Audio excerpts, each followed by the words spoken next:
Welcome to la education legal tech channel. आज हम भारतीय साक्ष्य अधिनियम 1872 से रिलेटेड इम्पॉर्टेंट केस ला करेंगे। तो इसी के साथ शुरू करते हैं। देखते हैं, फर्स्ट क्वेश्चन है, भारतीय साक्ष्य अधिनियम की किस धारा की संवैधानिकता को उत्तर प्रदेश राज्य बनाम देवमन उपाध्याय के वाद में संविधान के अनुच्छेद 14 के उल्लंघन के लिए चुनौती दी गई थी? ऑप्शन दिया है, फर्स्ट धारा 25, सेकेंड धारा 26, थर्ड धारा 27, फोर्थ धारा 28। तो आंसर हो जाएगा थर्ड नंबर, धारा 27। भारतीय साक्ष्य अधिनियम की धारा 27 को भारत के संविधान के अनुच्छेद 14 के अंतर्गत उत्तर प्रदेश राज्य बनाम देवमन उपाध्याय के केस में वैध माना गया था। तो यहाँ पर आंसर हो जाएगा ऑप्शन नंबर थर्ड, 27, धारा 27। अगला प्रश्न है, ब्राइड्स इन द बाथ वाद भारतीय साक्ष्य अधिनियम की किस धारा पर आधारित है? तो ऑप्शन दिया है, फर्स्ट धारा 16, दूसरा धारा 15, तीसरा धारा 14, चौथा धारा 11। तो ब्राइड्स इन द बाथ भारतीय साक्ष्य अधिनियम की धारा 15 से संबंधित है। तो आंसर हो जाएगा ऑप्शन नंबर सेकेंड। अगला है, निम्नलिखित में से किस वाद में धारा 27 की संवैधानिकता को संविधान के अनुच्छेद 20 सब क्लास 3 के उल्लंघन के लिए चुनौती दी गई थी? ऑप्शन है, फर्स्ट बॉम्बे राज्य बनाम काठी कालू, सेकेंड मिर्जा अकबर बनाम king emperor, third Uttar Pradesh राज्य बनाम Devman Upadhyay, four queen emperor बनाम अब्दुल्ला। इसका आंसर हो जाएगा ऑप्शन नंबर फर्स्ट, बॉम्बे राज्य बनाम काठी कालू। अगला देखते हैं, क्वीन एम्परर बनाम अब्दुल्ला किस विषय से संबंधित एक निदर्शात्मक वाद है? ऑप्शन है, फर्स्ट स्वीकृति संस्वीकृति, सेकेंड संस्वीकृति, थर्ड कथन, फोर मृत्युकालिक कथन। क्वीन एम्परर बनाम अब्दुल्ला का केस मृत्युकालिक कथन से संबंधित है, इसलिए यहाँ आंसर हो जाएगा ऑप्शन नंबर 4। देखते हैं अगला प्रश्न, निम्नलिखित में से किस एक मामले में सर्वोच्च न्यायालय ने धारित किया था कि सह अभियुक्त की संस्वीकृति एक अत्यंत कमजोर साक्ष्य होता है तथा केवल ऐसी संस्वीकृति के आधार पर कोई भी दोष सिद्ध नहीं हो सकती है? ऑप्शन है, फर्स्ट नाथू बनाम उत्तर प्रदेश राज्य, सेकेंड राम प्रकाश बनाम पंजाब राज्य, थर्ड कश्मीरा सिंह बनाम मध्य प्रदेश राज्य, फोर्थ उपरोक्त में से कोई नहीं। तो यहाँ पर आंसर हो जाएगा option number third, Kashmira Singh बनाम मध्य प्रदेश राज्य। अगला प्रश्न देखते हैं, बलविंदर कौर बनाम पंजाब राज्य का वाद निम्नलिखित में से किससे संबंधित है? ऑप्शन है, फर्स्ट संस्वीकृति से, सेकेंड मृत्युकालिक कथन से, थर्ड लेखा पुस्तकों की प्रविष्टियों से, फोर निर्णयों की सुसंगतता से। तो यहाँ पर हो जाएगा आंसर ऑप्शन नंबर फर्स्ट, संस्वीकृति से। अगला प्रश्न देखते हैं, भारतीय साक्ष्य अधिनियम 1872 की धारा 45 के अंतर्गत एक छात्र को भी एक विशेषज्ञ माना जा सकता है, यह सर्वोच्च न्यायालय द्वारा किस वाद में निर्धारित किया गया था?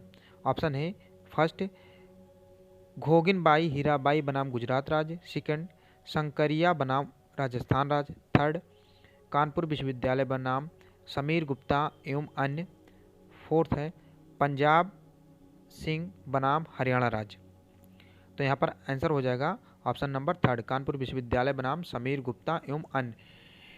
इस केस में भारतीय साक्ष्य अधिनियम की धारा 45 के अंतर्गत एक छात्र को भी विशेषज्ञ माना जा सकता है, यह सर्वोच्च न्यायालय द्वारा निर्धारित किया गया था।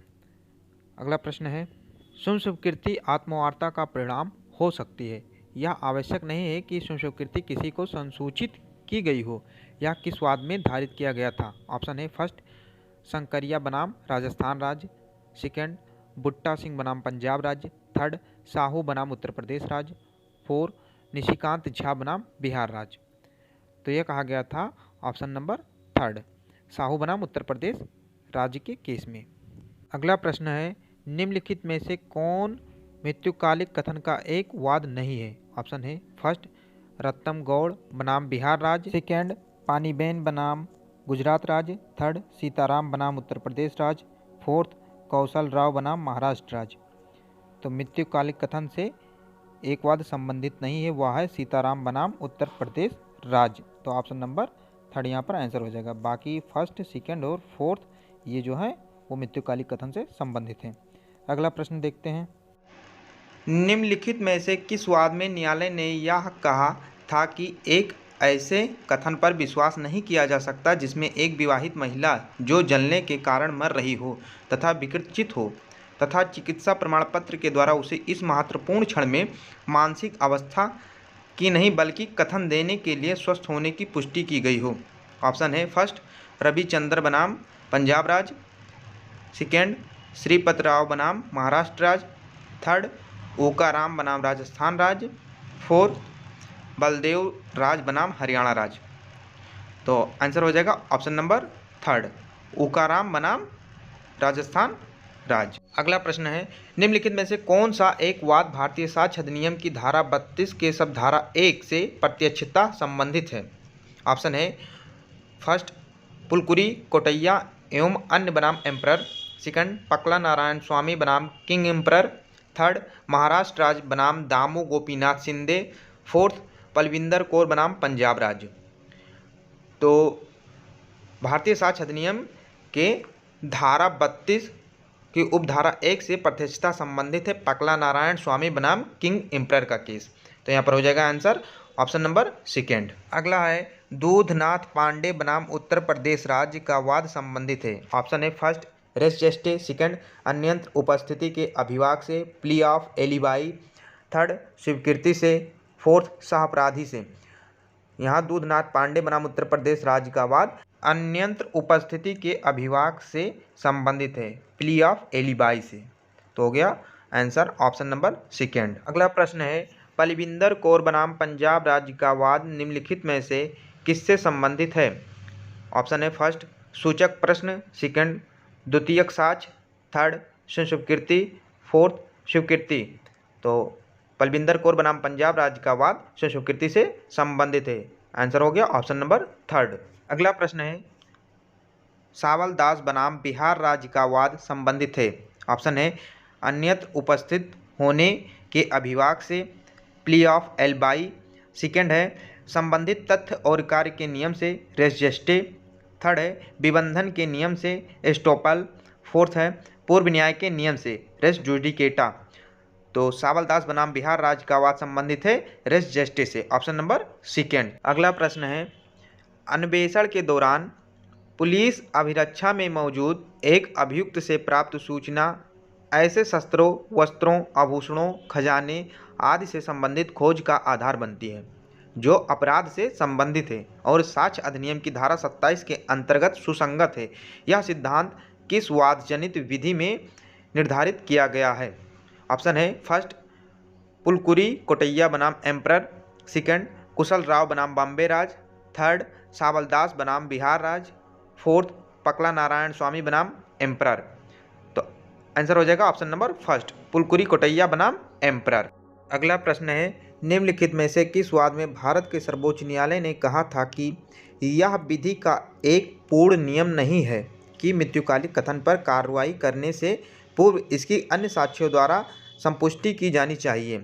ऑप्शन है फर्स्ट शरद विरिधिचंद्र शारदा बनाम महाराष्ट्र राज्य, सेकंड पाकला नारायण स्वामी बनाम किंग एम्परर, थर्ड कौशल राव बनाम बॉम्बे राज्य, फोर्थ हरजीत कौर बनाम पंजाब राज्य।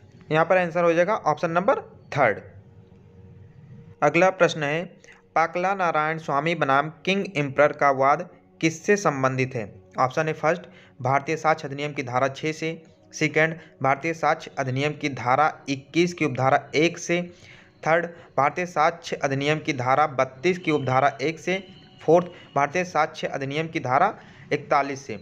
तो आंसर हो जाएगा भारतीय साक्ष्य अधिनियम की धारा 32 की उपधारा 1 से, यानी ऑप्शन नंबर थर्ड। अगला प्रश्न है आर एम मलकानी बनाम महाराष्ट्र राज्य का वाद निम्नलिखित में से किससे संबंधित है। ऑप्शन है फर्स्ट एक ही समव्यवहार का भाग होने वाले तथ्यों की सुसंगतता से, सेकेंड दस्तावेजी साक्ष्य से, थर्ड सूचक प्रश्न से, फोर्थ सह अभियुक्त से। तो आंसर हो जाएगा ऑप्शन नंबर फर्स्ट। अगला प्रश्न है कश्मीरा सिंह बनाम मध्य प्रदेश राज्य का वाद संबंधित है। ऑप्शन है फर्स्ट विशेषीकृत संसूचनाओं से, सेकेंड मृत्युकालिक कथन से, थर्ड पुलिस अधिकारी के समक्ष स्वीकृति से, फोर्थ सह अभियुक्त की स्वीकृति से। तो इसका आंसर हो जाएगा ऑप्शन नंबर 4 शाह अभियुक्त की स्वीकृति से। तो यहाँ पर यह कंप्लीट होता है। ऐसे ही अन्य महत्वपूर्ण केस लॉ के लिए जुड़े रहिए हमारे चैनल के साथ। Thank you.